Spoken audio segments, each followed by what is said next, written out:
want to start with, really, is my key thought, or key word, if you like, when it comes to this subject of customer experience, and why is it so difficult for organisations to do it and commit to it. And the word that I'm about to reveal is possibly a word that you don't expect me to reveal, but the word is realism. Realism or reality. Too many people who are trying to influence organisations to become more customer-centric do not really have a good sense of reality. So what do I mean by that? Well, if this works, let me ask you how you feel right now. Because you're about to hear a series of presentations that are all related to the subject of customer experience. Now, I'm hoping, because you've agreed to come here, that it isn't just for the nice food. However, some of you may be thinking, oh my God, he's going to talk about customer experience. This is how some of your colleagues in your organisations feel every time someone mentions the words customer experience. It's reality. Okay, not everyone gets it. There are others who get very excited. Okay, this is Graham. If you've met Graham, this is what he looks like all the time. In fact, he probably has a similar amount of hair. Okay, but there are some people who love it. They want to hear about customer experience as a wonderful thing. There are others who are like, right, when's Lisa coming on? All right, when's we getting rid of this guy? This is reality. It's so important to understand that not everyone gets it. Some people actually get really turned off by customer experience. So whether we believe that being more customer-centric as an organisation or not is the right thing, it is vitally important to understand that everyone feels differently about it. And so it's really important to consider, does everyone know what it means? Too many businesses are still talking about customer experience, customer service, customer centricity. But actually, the people talking about it don't necessarily understand what it means in the first place. And that is as important as anything else. To be a customer-centric organisation, sadly, it is a bit cheesy. But this is what it basically means. That you put customer focus at the heart of everything you do. What that basically means in plain English is that every single time you make a decision, whether it's a tactical decision or a strategic decision, you make that decision considering what the effect is going to be on the customer.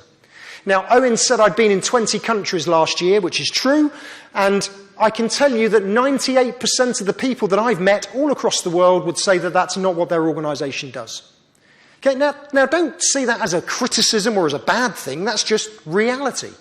But that's what being a truly customer-centric business would mean. The problem is it's so easy to say. Now, I'm not going to ask for a show of hands, but I would imagine that many of you work in organisations where a leader of some description has said, yes, customer service, customer focus, customer experience, very important, it's core to who we want to be. It's so easy to say, but it's much harder to actually do. And just saying you want to be customer-centric doesn't mean it automatically happens. It's not some kind of miracle thing. You actually need to do something. You can't just talk about being customer-centric. So why is it difficult? Well, we have a lot of people like this. Now, I don't particularly like criticising anyone, but there are many leaders in many organisations who do not think they need to do anything differently. We already do this stuff. What are you talking about? You know, we've done CRM for this many years, and, you know, we've got a good client relationship with all of our... Okay, there are many people who do not feel that there is any need to do it because we do it already.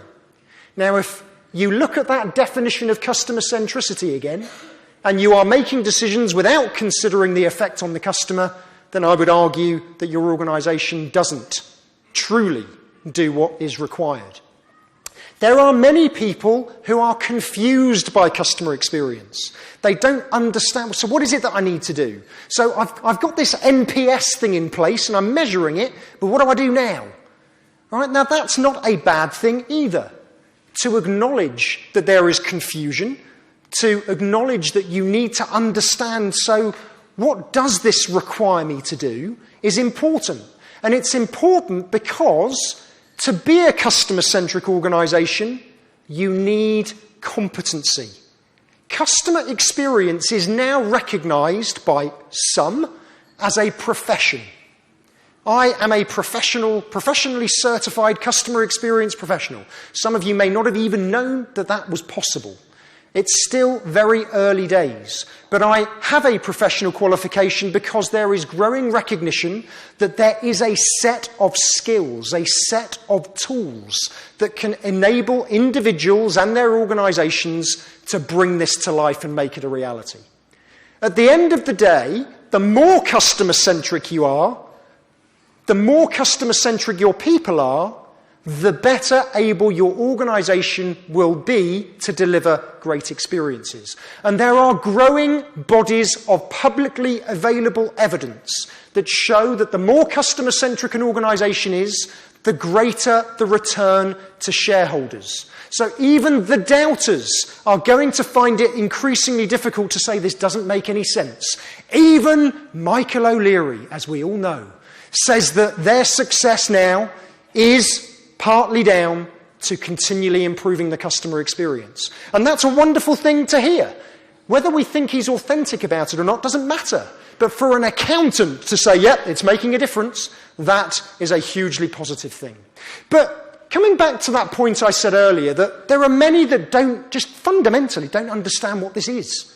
What are you talking about, customer experience? And so at its very basic level, and I recognise I may be preaching to the converted here to a large extent, but I think it's worth just reiterating what makes an experience in the first place. Because this is the basic knowledge that everyone in your organisation needs to have. There are three component parts to any experience. The functional.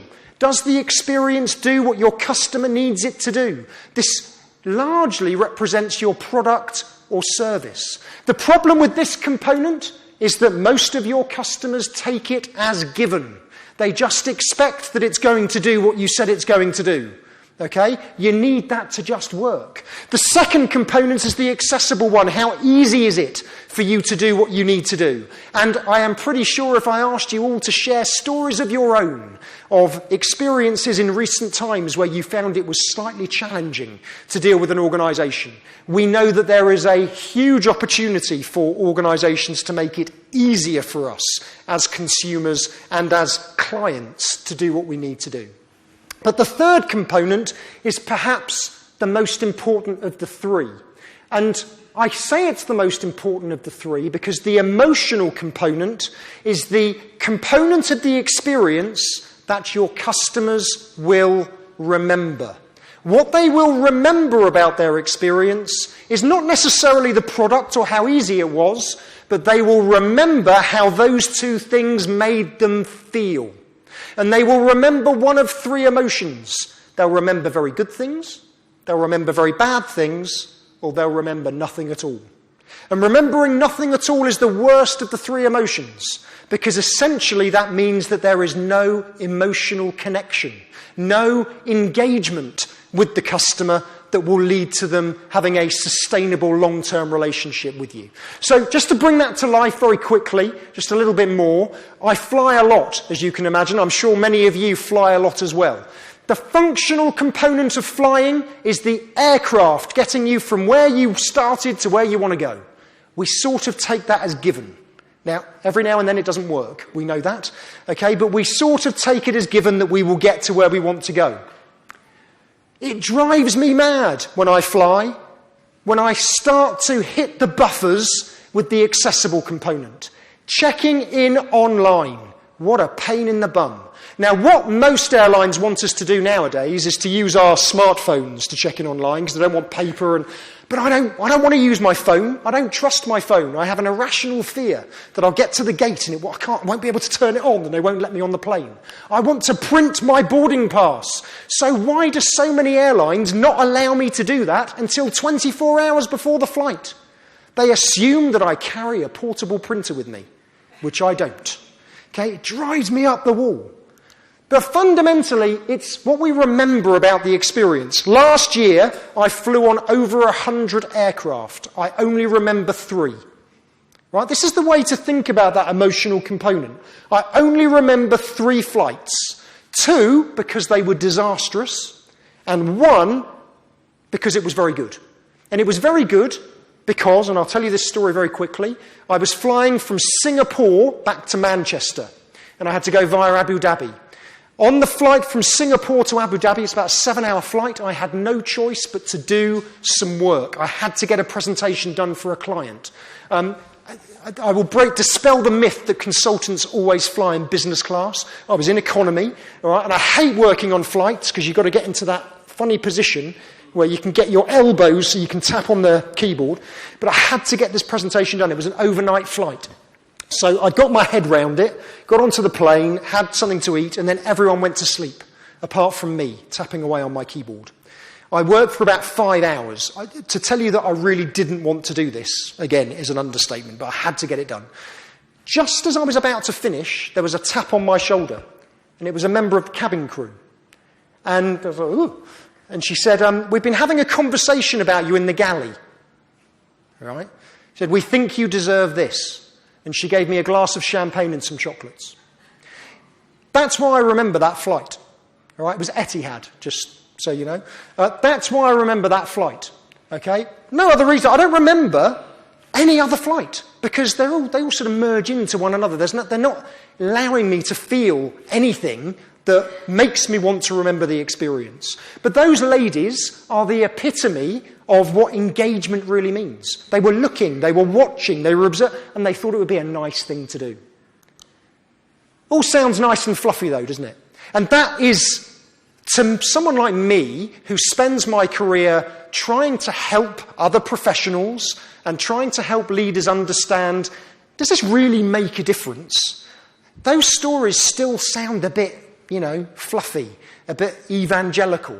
And does it really make a difference to the bottom line? Now, hearing someone like Michael O'Leary say it helps, but there's still a lot more work required to convince business leaders that being truly customer-centric, doing things like the Etihad lady did, really will make a difference.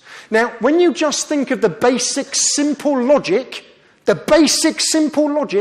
makes so much sense. And as I say to many people, I spend my life stating what I think is the bleeding obvious.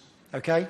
If you consistently do what your customer wants, and sometimes a little bit more, then it's likely that your customers will be happier. Yeah? And if they're happier, then they'll probably tell people about it and keep wanting to do business with you. And if they keep wanting to do business with you and tell other people, then you'll probably make more money. It sounds obvious, doesn't it?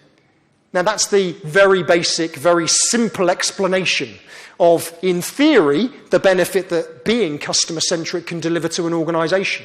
But there are many business leaders who don't believe that. They don't believe it. Now, what's so important is that we don't see those people as being stupid, as being ignorant, because that's what, sadly, many people sort of badge leaders as being idiots, but they're not.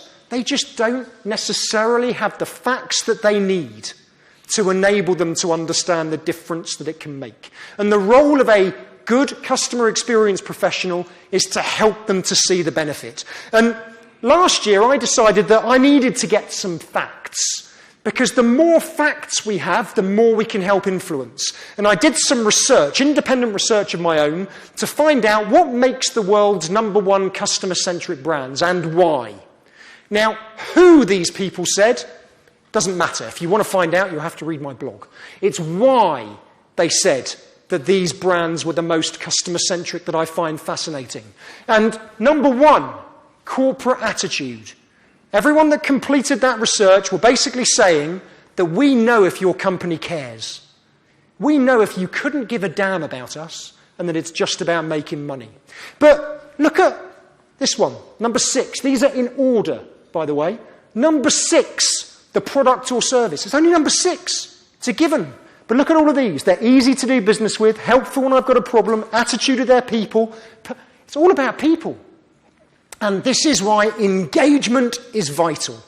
And to sort of close off my talk, I want to bring that to life with 3 quick stories, if you don't mind. I believe that storytelling is a hugely powerful way of bringing the reality of customer engagement to life.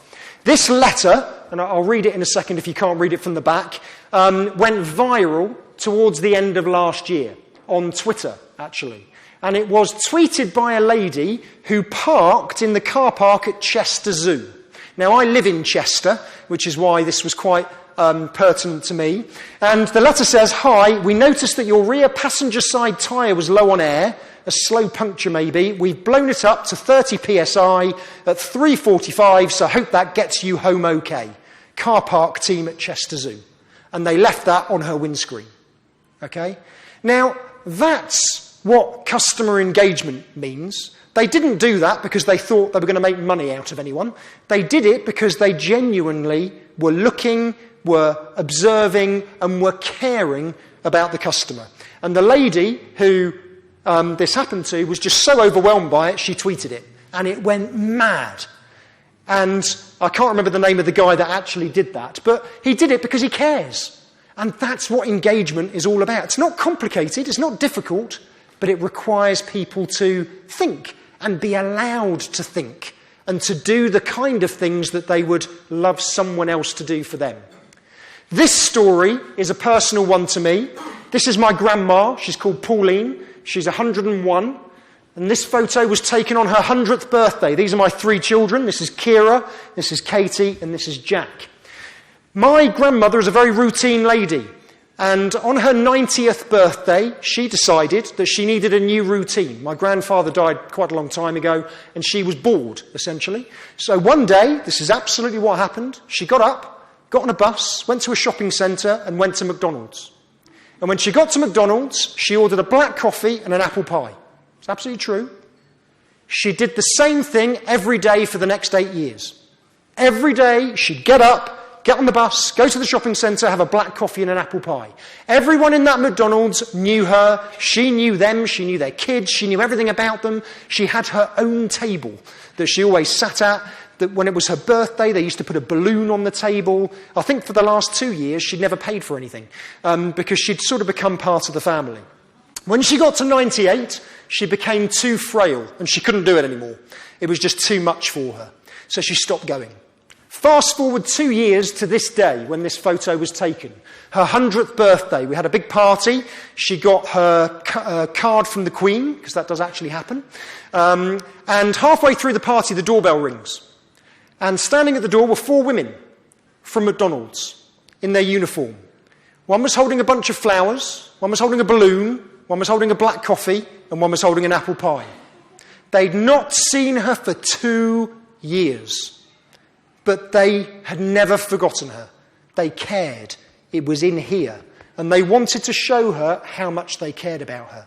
She's now 101. She's still going. She still remembers those 4 ladies from McDonald's. Now, the thing about it is that they weren't asked to do that.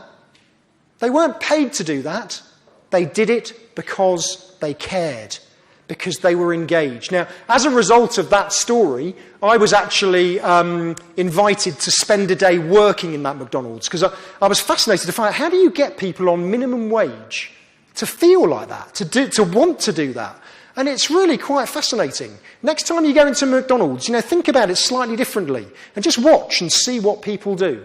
Really very fascinating, but a great example of engagement. So one very quick story, and then I will finish. It doesn't matter what industry you're in, what you do. There are more and more stories that bring great customer engagement to life and the effect it can have. This is another story that went viral on Facebook this time. This chap works for Aldi, somewhere in the north of England. And this customer went into Aldi one day. I think he's 90-something. And this guy's called Christian. Decided that he saw this chap. And, he's quite an elderly chap. He was walking with his bag. And so he went to his boss and he said, "Would you mind if I help him home with his bag?" And his boss said, "Yeah, okay then." And so he did. And on the walk home, a lady stopped them and said, "What are you doing?" And he said, "I'm just helping this chap home with his bag." And she thought it was just so wonderful that she took a photo and put it on Facebook and it went mad. Now, what's sad in a way is that we think that kind of thing is amazing. Someone caring like that is amazing. They're different. That's what's sad about it, is that should be normal. All right? What we're talking about when it comes to customer engagement is not difficult. It should just be what we all do. If that was your granddad, you would love someone to do that for your granddad. And this is the kind of mentality and mindset we need to continue to get everyone to focus on as we go forward in 2016, 2017 and beyond.